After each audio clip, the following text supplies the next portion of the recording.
Diktator Belarus Alexander Lukashenko pada malam 27 Agustus segera terbang ke Moskow.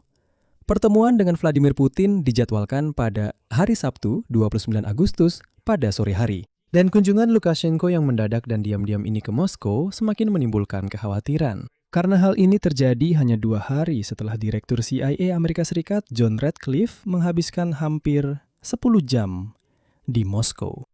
Secara bersamaan terungkap bahwa Belarus sudah beberapa bulan membangun infrastruktur militer tepat di perbatasan dengan Ukraina. Militer Rusia mengancam akan menembak jatuh pesawat pengintai NATO. Sementara itu, di lepas pantai Rumania, sebuah kapal dagang tenggelam hari ini setelah terkena serangan drone. Dan semua ini tampak persis seperti persiapan untuk apa yang sudah kita bicarakan, yang telah diperingatkan oleh intelijen Amerika Serikat. Rusia sedang mempersiapkan provokasi terhadap negara-negara NATO dengan melibatkan Belarus. Namun, ada penjelasan lain. Vladimir Putin merasa bahwa Donald Trump kembali menjalin kontak dengannya. Dan karena itu, dia secara tiba-tiba meningkatkan gertakannya untuk mendapatkan posisi yang lebih baik dalam negosiasi. Dan untuk gertakan ini, Lukashenko sangat dibutuhkan olehnya. Mari kita bahas apa yang sebenarnya ada di balik kunjungan Lukashenko ke Moskow ini dan apa yang sedang direncanakan di Kremlin saat ini. Nama saya Alexei Peci. Mari kita bahas topik ini bersama-sama. Tapi sebelum kita mulai, saya minta kalian untuk berlangganan saluran ini, sukai video ini, dan tulis komentar apa saja di bawah video ini.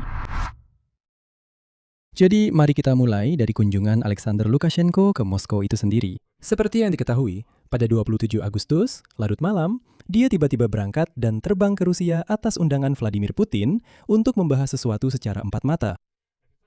Agenda resmi kunjungan tersebut, kutipan, arah utama kerjasama bilateral, isu-isu aktual dalam agenda regional dan internasional, serta menjamin keamanan. Secara terpisah, pertemuan antara Lukashenko dan Perdana Menteri Rusia Mishustin juga dijadwalkan. Pertemuan ini membahas kerjasama perdagangan, ekonomi, dan investasi. Pertemuan tatap muka terakhir antara dua diktator, Putin dan Lukashenko, berlangsung di Valdai pada tanggal 27 sampai 28 Juni yang lalu. Jadi, kunjungan kali ini bukanlah kunjungan rutin, melainkan kunjungan mendadak, darurat, yang dijadwalkan segera setelah kunjungan Direktur CIA ke Moskow. Dan justru sifat mendadak inilah yang menimbulkan kekhawatiran. Dan di sini muncul detail baru tentang kunjungan itu sendiri. Kunjungan Direktur CIA John Ratcliffe ke Moskow yang belum kita bahas sebelumnya. Direktur Dinas Intelijen Luar Negeri Federasi Rusia, Sergei Naryshkin, secara pribadi memonfirmasi pertemuan dengan rekannya dari Amerika, namun menyampaikannya dengan sangat biasa saja. Katanya itu hanya format kerja biasa. Dia menjelaskan bahwa kedua pihak membahas sejumlah isu yang menjadi kewenangan Dinas Intelijen, namun menolak mengungkapkan isinya, dengan menyebut bidang tersebut sangat sensitif. Hal yang menarik juga adalah detail tentang lamanya kunjungan, karena John Ratcliffe menghabiskan hampir 10 jam di Moskow. Tapi ini bukan pertemuan protokoler singkat, ini adalah hari kerja penuh untuk negosiasi. Jadi, ini bukan sekedar datang, menyampaikan sesuatu, lalu pergi. Tidak, ini 10 jam. Dan sekarang orang Rusia mulai meramaikan isu seputar kunjungan Direktur CIA. Dan mereka mulai membangun teori-teori informasi mereka sendiri tentang apa yang sebenarnya terjadi. Apa yang Ratcliffe bahas dengan orang Rusia di Moskow. Dan inilah upaya untuk memutarbalikkan semuanya. Saya tidak akan menyebutkan apa saja itu, tetapi para propagandis Rusia sekarang sudah menulis bahwa konon John Ratcliffe harus secara pribadi menerima jaminan dari pihak Rusia bahwa jika terjadi provokasi NATO terhadap Kaliningrad, ya misalnya invasi atau serangan besar-besaran ke wilayah Kaliningrad, Rusia sebagai tanggapan tidak akan beralih. Mereka akan membuka koridor Suwalki, satu-satunya jalur darat NATO dengan negara-negara Baltik.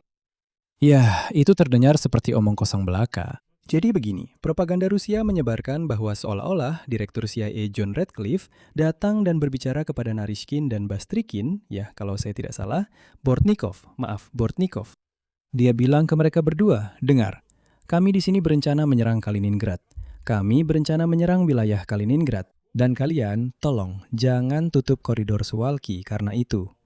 Berikan kami jaminan bahwa jika kami menyerang, kalian tidak akan menutupnya. Ya, itu terdengar absurd. Tapi intinya adalah pesan-pesan seperti itu sudah menanamkan teori di benak orang Rusia bahwa NATO yang pertama kali bersiap untuk menyerang. Katanya, lihat saja, Ratcliffe bahkan datang ke sini untuk mendapatkan semacam jaminan. Dan disinilah aspek informasinya menjadi penting. Kunjungan Lukashenko ke Moskow memang tentang perang, tapi yang paling utama adalah tentang perang informasi. Menurut saya, Lukashenko tidak akan setuju untuk memberikan wilayahnya sebagai tempat menyerang Ukraina atau negara-negara Baltik selama dia masih didukung oleh Tiongkok. Dan Tiongkok mendukungnya. Karena, jangan kira Lukashenko hampir selalu terbang ke Beijing setelah berkunjung ke Moskow itu tanpa alasan dan bertemu di sana dengan Xi Jinping. Namun dengan adanya informasi tentang persiapan agresi terhadap salah satu negara Baltik yang menjadi alasan Radcliffe datang ke Moskow, fakta kunjungan Lukashenko mulai terlihat dalam perspektif baru bagi pengamat luar. Seolah-olah inilah awal dari persiapan itu. Setelah kunjungan Lukashenko ke Moskow ini, pasti akan muncul banyak teori konspirasi baru yang akan disebarkan oleh sumber-sumber Rusia dan propaganda Rusia. Dan jangan sampai media Ukraina ikut menyebarkannya. Dan tingkat kecemasan di Eropa pasti akan meningkat tajam. Semua ini akan terjadi di tengah pelanggaran pesawat Rusia ke wilayah udara NATO dan serangan terhadap kapal-kapal di perairan teritorial kawasan tersebut. Vladimir Putin saat ini membutuhkan histeria di Eropa, tetapi ada hal lain yang jauh lebih penting baginya. Agar Donald Trump yang sudah mulai melakukan kontak melalui kunjungan Radcliffe, kembali ke semangat encourage itu, ketika Putin dan Trump bisa membahas nasib Ukraina secara empat mata.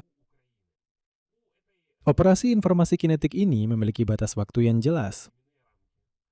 Ini adalah pemilu paruh waktu di Amerika Serikat. Menyerang sebelum pemilu berarti menenggelamkan popularitas Donald Trump sendiri dan Partai Republik, memastikan kekalahannya baik di Kongres maupun di Senat. Artinya, semuanya dia akan gagal total. Oleh karena itu, Vladimir Putin seolah-olah mengirim sinyal kepada Donald Trump bahwa, dengar, saya tidak akan memulai perang melawan NATO sebelum pemilu, sebelum November. Tapi kamu berutang sesuatu kepada saya untuk itu. Kalau kamu tidak memberikannya, maka saya akan memulai provokasi dan ratingmu akan anjlok tepat sebelum pemilu. Peningkatan tajam gempuran terhadap Ukraina, khususnya Kiev, juga merupakan bagian dari operasi ini. Bagi Putin, penting untuk memperburuk kondisi moral dan psikologis penduduk, mematahkan kehendak untuk melawan, dan secara bersamaan mencoba mendapatkan penghentian serangan dengan imbalan konsesi sebesar-besarnya. Namun demikian, di Belarus persiapan untuk perang tidak hanya sebatas kata-kata. Di wilayah Homel, dekat desa Yakimovka, sedang dibangun infrastruktur kereta api untuk area latihan militer baru. Dekat dengan markas Brigade Operasi Khusus ke-37, pihak pemesan adalah Institut Foyn Project. Proyek ini secara resmi disebut pembangunan lapangan militer di wilayah Homel.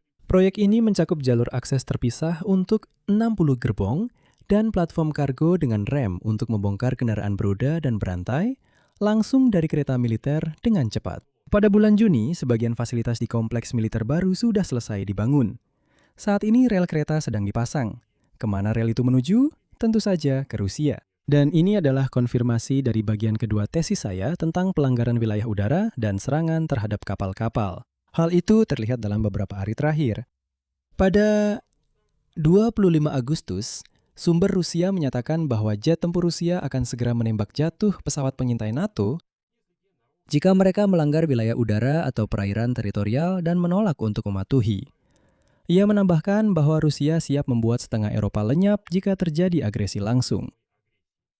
Alasannya adalah 3 pesawat pengintai NATO yang terdeteksi di dekat perbatasan Rusia pada 19 Agustus. Dan sebelumnya, pada 16 Agustus, sebuah F-18 Spanyol yang merupakan bagian dari misi pengamanan wilayah udara NATO menembak jatuh sebuah drone di atas Rumania yang masuk dari arah Moldova. Namun jelas bahwa drone itu masuk ke Moldova dari Rusia. Artinya, Rusia sudah menguji ketegasan NATO dengan serangan dan pelanggaran wilayah udaranya. Jadi, sudah jelas. Rusia benar-benar memprovokasi Eropa dan melihat bagaimana Eropa akan bereaksi. Selain itu, hari ini, 28 Agustus, di zona ekonomi eksklusif Rumania di Laut Hitam, setelah serangan, kapal dagang Progress 4 terbakar dan tenggelam. Siapa dan mengapa melakukan serangan tersebut seperti yang dikatakan di Rumania masih belum diketahui. Pihak berwenang Rumania menyatakan bahwa bersama sekutu NATO, mereka tetap waspada untuk melindungi negara dan menangkal provokasi semacam itu. Tapi, setelah serangkaian serangan drone Rusia ke Rumania, tidak ada lagi pertanyaan tentang siapa yang sebenarnya berada di balik semua ini. Kesimpulannya, pemanggilan mendadak Lukashenko ke Moskow terjadi bukan secara terisolasi, melainkan di tengah beberapa tekanan paralel sekaligus. Ini adalah pembangunan pangkalan militer nyata di perbatasan Ukraina di wilayah Belarus. Ancaman untuk menembak jatuh pesawat NATO, serangan yang tidak dapat dijelaskan terhadap kapal di zona ekonomi Rumania, dan kunjungan sensitif Direktur CIA ke Moskow yang belum sepenuhnya diungkap. Namun demikian, ini bukanlah persiapan untuk serangan segera, melainkan operasi informasi dan psikologis dengan batas waktu yang jelas hingga pemilihan Amerika, di mana tujuannya bukanlah perang nyata, melainkan pertama-tama histeria dan ketakutan di Eropa serta tekanan terhadap Trump yang dapat membuatnya kembali ke posisi negosiasi yang menguntungkan Kremlin. Dan disinilah Moskow bisa dengan sangat mudah memanipulasi isu pemilihan di Amerika Serikat. Di sini saya akan mengakhiri, tuliskan pendapat dan kesimpulan Anda di kolom komentar di bawah episode ini. Jangan lupa berlangganan saluran ini, tekan lonceng, dan jangan lupa beri like. Itu saja, jaga diri Anda, sampai jumpa.